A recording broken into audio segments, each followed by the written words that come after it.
Hello friends, आज की इस वीडियो में हम बात करेंगे पेनोलॉजी एंड विक्टिमोलॉजी से रिलेटेड एमसीक्यू के बारे में। अगर आप हमारे चैनल पर पहली बार आए हैं और अभी तक सब्सक्राइब नहीं किया है हमारे चैनल को, तो सब्सक्राइब कर लें और साथ में बेल ऑन कर लें ताकि आने वाली वीडियोस की जानकारी आपको मिलती रहे। तो चलिए बात करते हैं एमसीक्यू की। तो वीडियो में हमारे साथ अंत तक बने रहिएगा। क्वेश्चन नंबर पहला कहता है कि आयात निर्यात अधिनियम कब बना। ठीक है, तो आपको याद रखना है 1947 में बना। ठीक है,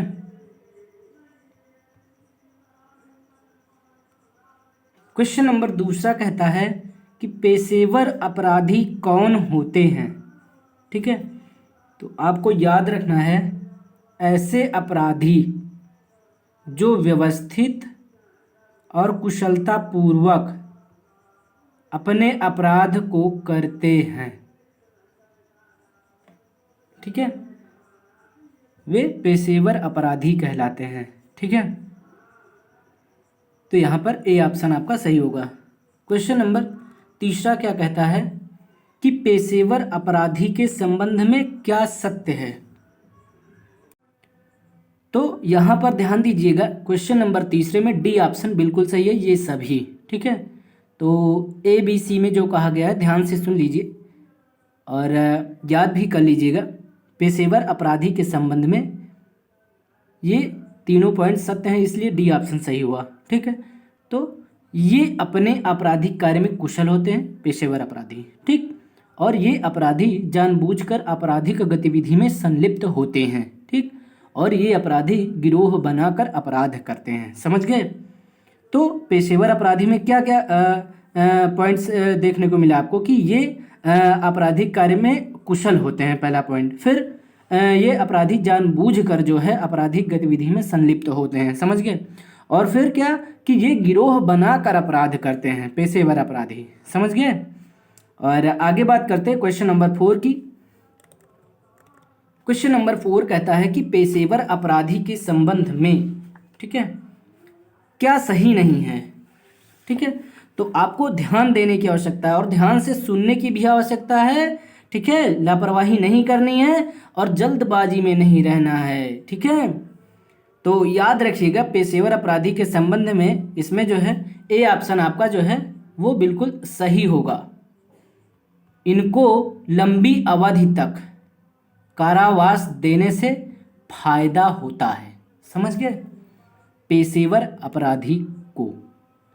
तो ऐसा सही नहीं है। समझ गए, ऐसा सही नहीं है, मतलब समझ गए। और वही हमें ढूंढना है 4 ऑप्शंस में।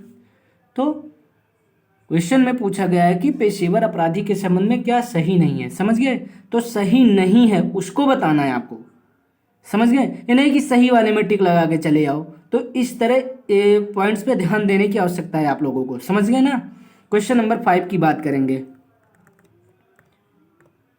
क्वेश्चन नंबर 5 कहता है क्या अपराध शास्त्र एक विज्ञान है।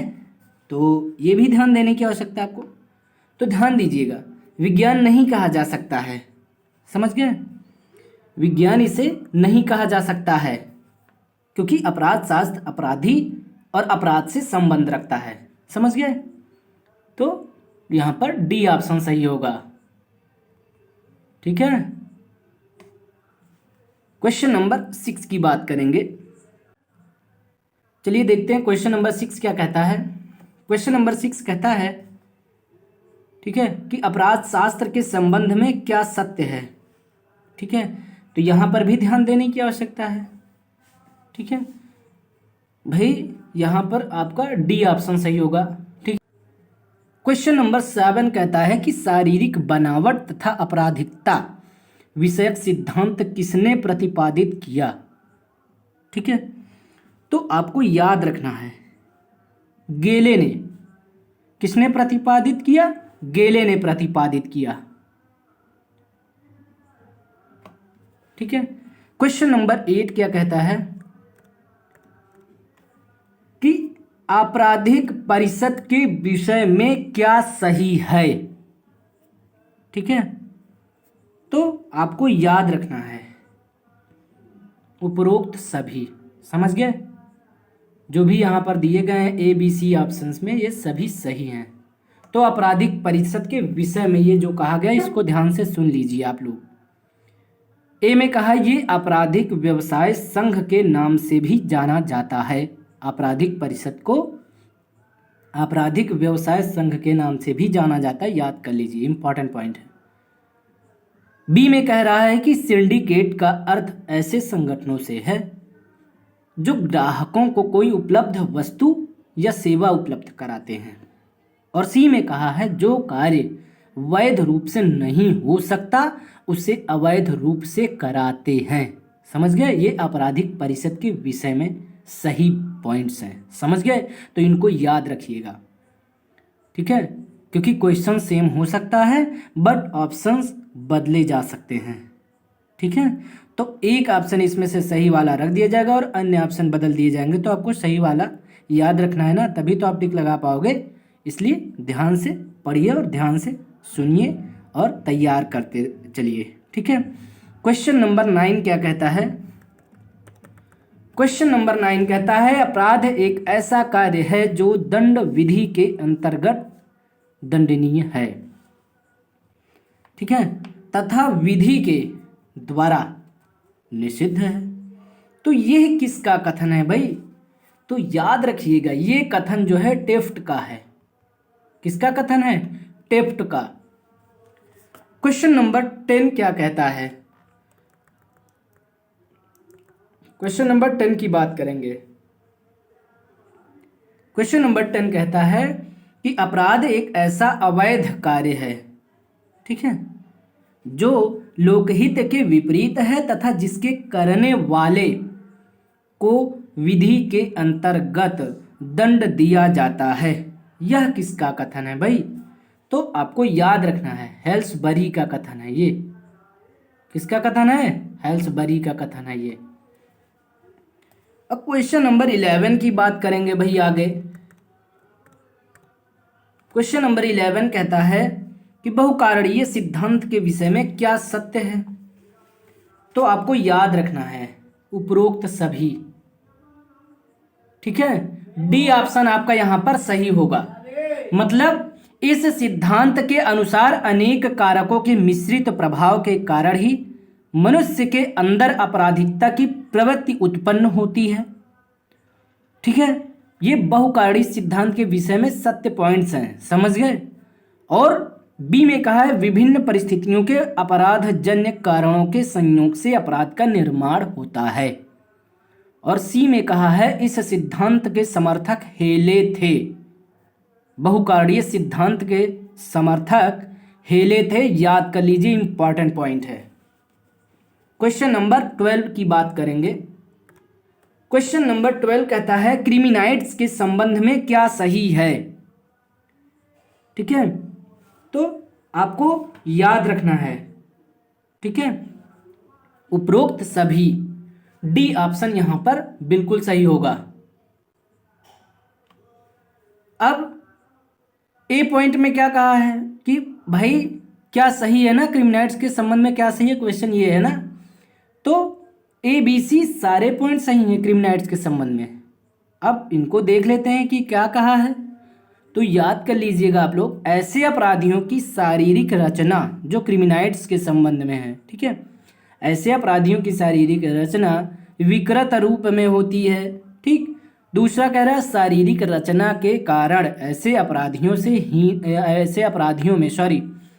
अपराधियों में हीनता की भावना होती है और अपनी हीन भावना को छुपाने के लिए अपराध करते हैं, ठीक है। तो इसलिए यहाँ पर डी ऑप्शन सही होगा।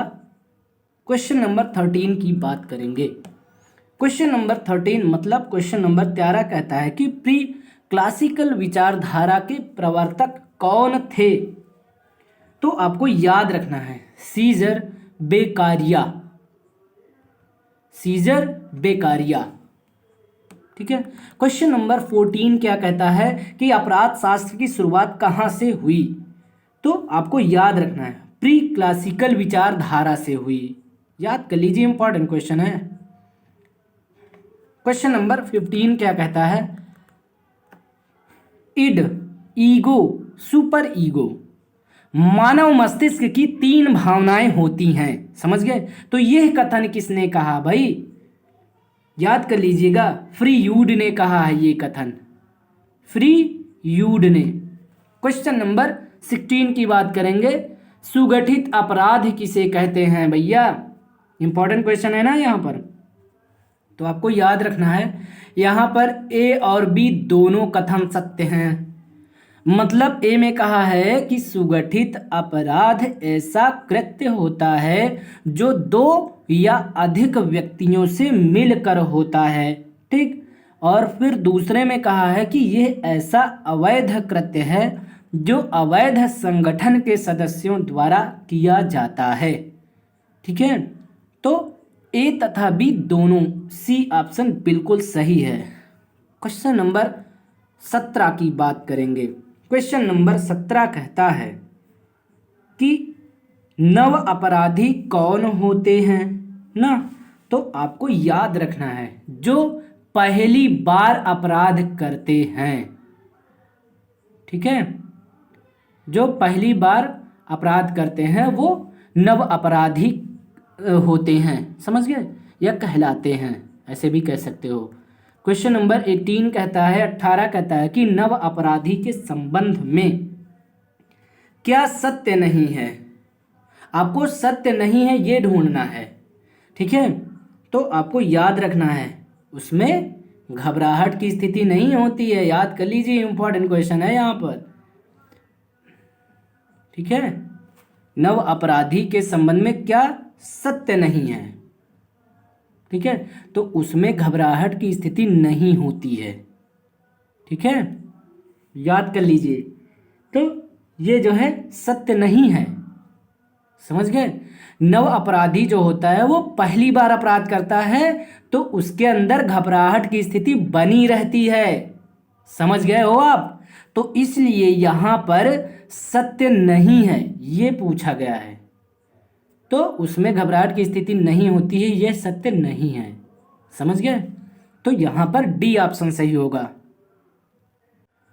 क्वेश्चन नंबर 19 कहता है, भूल को प्रतिरक्षा के रूप में स्वीकार करने के संबंध में निम्न में से क्या सही है? तो आपको याद रखना है, ए तथा बी दोनों सही हैं यहाँ पर, मतलब सी ऑप्शन सही है। अब ए और बी ऑप्शंस भी देख लेते हैं। यह कि भूल युक्ति युक्त होनी चाहिए, ठीक, भूल से संबंधित है। और बी में कहा कि भूल तथ्य से संबंधित होना चाहिए, ठीक है। तो यहाँ पर ए तथा बी दोनों सही हैं, तो इसलिए यहाँ पर कौन सा ऑप्शन सही हुआ? सी ऑप्शन सही हुआ आपका। क्वेश्चन नंबर 20 मतलब क्वेश्चन नंबर 20 की बात करेंगे। क्वेश्चन नंबर 20 कहता है कि एक्टस रियूज के संबंध में क्या सही है, ठीक है। तो आपको याद रखना है उपरोक्त सभी, ठीक है, डी ऑप्शन सही हुआ आपका। अब ध्यान से सुन लीजिए, स्वेच्छापूर्ण कार्य होना आवश्यक है एक्टस रियूज में, ठीक है। कार्य लोभ के रूप में भी हो सकता है, और आपराधिक आचरण मानव आचरण का वह परिणाम है जिसे विधि रोकना चाहती है, समझ गए। तो ये जो है एक्टस रियूज के संबंध में सही ऑप्शंस हैं, ठीक है, तो इनको याद कर लीजिएगा, इसलिए यहाँ पर आपका डी ऑप्शन सही होगा। क्वेश्चन नंबर 21 की बात करेंगे, 21 नंबर क्वेश्चन की बात करेंगे, तो ध्यान से सुनिएगा। प्रत्येक व्यक्ति के विषय में यह अवधारणा है कि वह विधि को जानता है, ठीक है। तो यह कथन किसने कहा है भाई? तो याद रखिएगा, हेल ने कहा है, ये कथन हेल ने कहा है। क्वेश्चन नंबर 22 की बात करेंगे। क्वेश्चन नंबर 22 कहता है, दंडों के प्रकार का वर्णन भारतीय दंड संहिता की किस धारा में दिया गया है या किया गया है, ठीक है, वर्णन किया गया है, दिया गया नहीं, किया गया है, सॉरी, ठीक है। तो याद कर लीजिएगा, धारा 53 में, किसमें? धारा 53 में। क्वेश्चन नंबर 23 की बात करेंगे। क्वेश्चन नंबर 23 मतलब 23 कहता है कि धारा 53 भारतीय दंड संहिता के अनुसार दंड कितने प्रकार के होते हैं भाई? तो आपको याद रखना है 5 प्रकार के होते हैं, ठीक है, 5 प्रकार के। क्वेश्चन नंबर 24 क्या कहता है? इंपॉर्टेंट क्वेश्चन है 24। एनरिको फेरी अपराध के 3 कारण कौन से बताए हैं? तो आपको याद रखने की आवश्यकता है ये सभी, ठीक है, मतलब